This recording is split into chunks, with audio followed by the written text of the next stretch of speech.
Bien-aimés dans le Seigneur, lorsque nous prenons ce texte, nous constatons une situation. Samuel devint vieux. Nous connaissons tous l'histoire, pas tous, il y a certaines personnes qui peuvent ne pas connaître, l'histoire de Samuel. Samuel est un enfant, il fait partie de ceux qu'on peut appeler les enfants de la promesse. Parce que Samuel n'est pas né simplement. La naissance de Samuel ne s'est pas passée autant comme les humains l'auraient souhaité, ou bien même sa mère l'aurait souhaité. Sa mère a cherché un enfant pendant des années. Le problème, c'est que sa mère vivait dans un foyer polygame. Et la épouse s'appelle Pénina. Elle la faisait voir de toutes les couleurs, avec toutes les moqueries que cela suppose. Bien-aimé dans le Seigneur, sa mère ne s'est pas découragée. Et c'est là la marque, la première et la plus importante sur laquelle l'Éternel, cet après-midi, veut attirer ton attention. Quelles que soient les situations, les problèmes, les difficultés que tu rencontres, ne te décourage jamais. Que tu aies affaire même à des moqueries. Ces moqueries peuvent venir de tes enfants. Ces moqueries peuvent venir de tes frères et sœurs de la même famille. Ces moqueries peuvent venir même de tes parents, ton père ou ta mère, ou d'une parenté, d'un oncle, et j'en passe. Quelle que soit la mortification, les railleries, quelles que soient les critiques, quel que soit le nom que l'on peut donner à ces types de situations, bénis le Seigneur dans ton cœur. Bénis le Seigneur dans ton âme et continue à persévérer. Bien-aimé, si Anne s'était laissée abattre au quotidien parce que ce qu'elle vivait était quelque chose qui se passait chaque jour, Pénina ne ratait aucune occasion pour libérer des propos malfaisants, des propos de raillerie, de moquerie contre Anne. Elle ne ratait pas ces occasions. Mais face à ces situations, Anne n'a pas baissé les bras. Anne a continué à prier. Anne a continué à se rendre dans la maison de Dieu parce qu'elle pouvait rester chez elle pour dire, bon, je peux rester chez moi, je prierai, Dieu fera son œuvre. Mais c'est dans l'histoire de Anne que nous comprenons l'importance de se retrouver dans une maison qui est la maison de Dieu et dont les fondements reposent sur l'Éternel notre Dieu.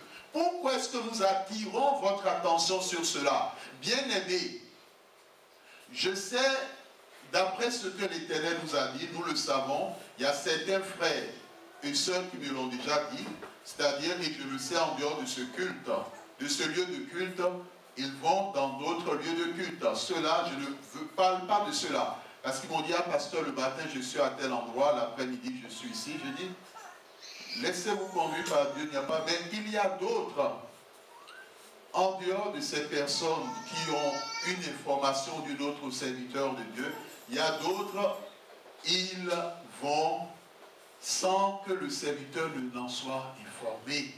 Bien-aimé, on ne parle pas du contrôle de la vie des enfants de Dieu, mais nous parlons d'un élément fondamental. Pose-toi la question, quel que soit l'endroit où tu vas, on en a déjà parlé, mais l'Éternel veut attirer à nouveau ton attention. Est-ce que le fondement de cet endroit repose sur l'Éternel?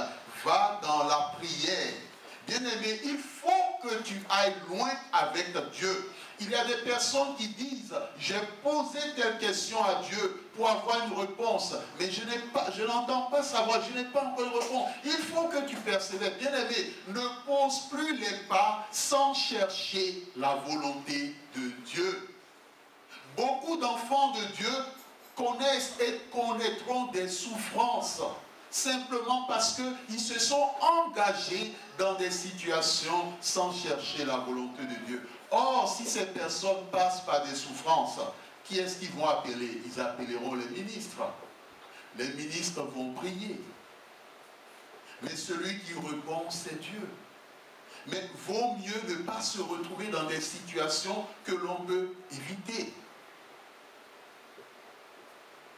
Bien-aimés dans le Seigneur, nous avançons avec le Seigneur, nous avançons avec l'Éternel. Quelles sont les décisions que nous prenons? Est-ce que ces décisions, nous les soumettons à l'Éternel? Quels sont les lieux où nous allons? Parce que le problème, quel que soit le lieu où nous avons, ce lieu a sa vision. Et c'est ce que le Seigneur a dit au départ. Le lieu où nous sommes dans l'après-midi, le lieu où nous sommes actuellement, a aussi sa vision. Ce n'est pas parce que dans l'autre lieu, on fait des choses qu'il faut que nécessairement ici, on le fasse. C'est une question de vision. Et c'est une question de suivre les directives de l'Éternel. Pourquoi nous attirons l'attention sur la question du fondement? Lorsque les fondements, la Bible dit, lorsque les fondements sont renversés, que fera le juste? Cela veut dire que le juste n'a plus aucune possibilité, n'a plus aucun moyen pour s'en sortir, parce que les fondements sont renversés. Quels sont ou quel est le fondement de l'endroit où tu vas? Est-ce que tu as reçu clairement de la part de Dieu par rapport au fondement de cet endroit? Il y a une sœur en Christ qui, c'est vrai, elle n'est pas allée dans le lieu de culte, mais elle a simplement regardé une émission chrétienne à la télévision, un culte. Et pendant qu'elle suivait ce culte, le pasteur de la communauté qui prêchait, à un moment donné, a fait une prière. Après la prédication, il a fait une prière. Et lorsque ce dernier a fait une prière, à un moment donné, il a fait une prière pour chasser les maris de nuit. Et au moment où ce pasteur priait pour les gens dans son assemblée, la chose était filmée et elle était chez elle à la maison, elle regardait l'émission. Quand le pasteur a menacé l'esprit des eaux, esprit de mari de nuit, elle a senti à son niveau un bouleversement, un choc. Elle a senti quelque chose se passer en elle, comme si c'était à elle que le pasteur qui priait au travers de la télévision sur Internet qu'elle regardait. Elle a posé le problème. Sûrement, si cette donnée dont nous venons de parler, certaines personnes entendent, chacun aura sa version. Certains diront, bon, sûrement il doit avoir un esprit, mari de nuit, dans sa vie, donc la puissance de Dieu s'est manifestée. Bien-aimés, faisons attention à nos interprétations. Le Saint-Esprit a la vérité des choses. Quelles que soient les situations, demandons à l'Esprit de Dieu, Seigneur, qu'est-ce que tu veux me dire? Même les prophètes dans la Bible, lorsqu'ils recevaient des visions et des révélations de la part de Dieu, ils posaient la question, Seigneur, qu'est-ce que cela signifie? Quelquefois, nous pouvons apporter une réponse qui n'est pas la réponse de Dieu. Nous avons demandé au Seigneur, Éternel, par rapport à la situation de cette sœur, qu'est-ce qui s'est passé, qu'est-ce qui se passe? Alors l'Éternel dit, l'église en question, le pasteur de cette église, la communauté précisément, le fondement de la communauté n'est pas sur lui et que le pasteur de cette communauté est un agent de Lucifer. J'ai dit, mais Seigneur, il y a quelque chose qui ne va pas. Il a dit, mais non, mon enfant, cet homme prêche, mais spirituellement, les gens entendent quelque chose. Mais c'est autre chose qu'il libère dans la vie des personnes. Et je dis, mais par rapport à cette prière, qu'est-ce qui s'est au juste passé? L'Éternel nous dit, à travers cette prière, il ne chassait pas les esprits de la vie des gens, mais il introduisait des esprits de mari de nuit dans la vie des gens. Bien-aimés dans le Seigneur, nous avons une grâce. C'est qu'au niveau de l'Église, nous avons 2 sites. Et peut-être même plus. Et sur les sites, surtout celui du ministère de délivrance et de guérison, il y a plus de 1000 enseignements et articles. Il y a même des enseignements pour grandir dans la foi, dans la catégorie qu'on appelle page. Nous avons tout ce qu'il faut comme nourriture.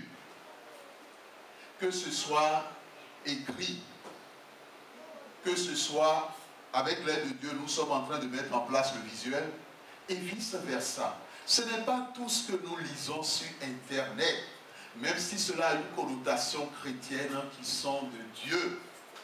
Et sachez que certaines choses qui sont mises sur Internet sont mises par des serviteurs du malin, mais qui sont extérieurement des ministres en griffe de Dieu, dans le sens qu'ils ont leur communauté.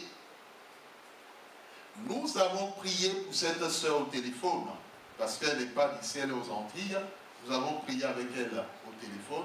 Et pendant qu'on priait avec elle à distance au téléphone, il y a eu des manifestations, parce que dans le téléphone, on entendait, les puissances se manifestaient. Donc, on a prié, autorité, on a demandé à cette puissance qui a été introduite dans la vie de cette sœur, par le seul fait qu'elle ait suivi cette émission, que Dieu balaie cette puissance. Et les autres œuvres qui ont été mises en place, c'est au niveau de l'oreille. Lorsque vous entendez une émission ou quelque chose dont le fondement n'est pas de Dieu, sachez que vos oreilles seront touchées. Et certaines personnes, parce qu'ils entendent quelque chose qui ne vient pas de Dieu, quelquefois ils sentent comme des formes de démangeaison dans leur oreille. Mais nous avons besoin de l'Esprit de Dieu pour comprendre comment est-ce que le Seigneur fonctionne. Donc la première chose, c'est le fondement, la fondation. Est-ce que le fondement est bon ou le fondement n'est pas bon? La grâce que nous avons avant même de rencontrer le Seigneur, nous l'avons déjà dit, c'est que Dieu peut nous parler au travers des rêves. Même n'étant pas chrétien, certaines personnes, Dieu leur parlait au travers des rêves. Donc, au travers des rêves, par rapport à certaines questions, dis à Dieu, Seigneur, qu'est-ce que j'aimerais que tu me parles par rapport à telle situation? Le fondement. Bien aimé, ce que nous disons est très important. Laissez le Saint-Esprit vous parler, parler à votre cœur. Si les enfants de Dieu ne sont pas ouverts au souffle de l'Esprit de Dieu, le problème, d'autres personnes récupèrent leur bénédiction. Au fond, c'est ce qui se passe. Lorsque l'Éternel parle, écoutons, dans le cas de Anne, il nous a dit une chose, mon enfant, ne te décourage pas. Quelle que soit la situation, continue à prier. Et comme Anne, quelle que soit la situation, ne reste pas à la maison, mais va dans la maison de Dieu. Si Anne, avec tout ce qu'elle entendait de la part de Pénina, si Anne avait pris la résolution de laisser tomber la prière, de ne plus s'approcher à Dieu, bien aimé, elle n'aurait pas eu la grâce du Seigneur. Si elle s'était laissée à l'eau de croisement, elle n'aurait jamais plus mis les pieds dans le temple, à Silo. Elle serait restée chez elle. Mais comme elle a persévéré, bien aimé, quel que soit ton problème, il y a un jour pour l'ennemi, mais il y a un jour pour Dieu. Amen.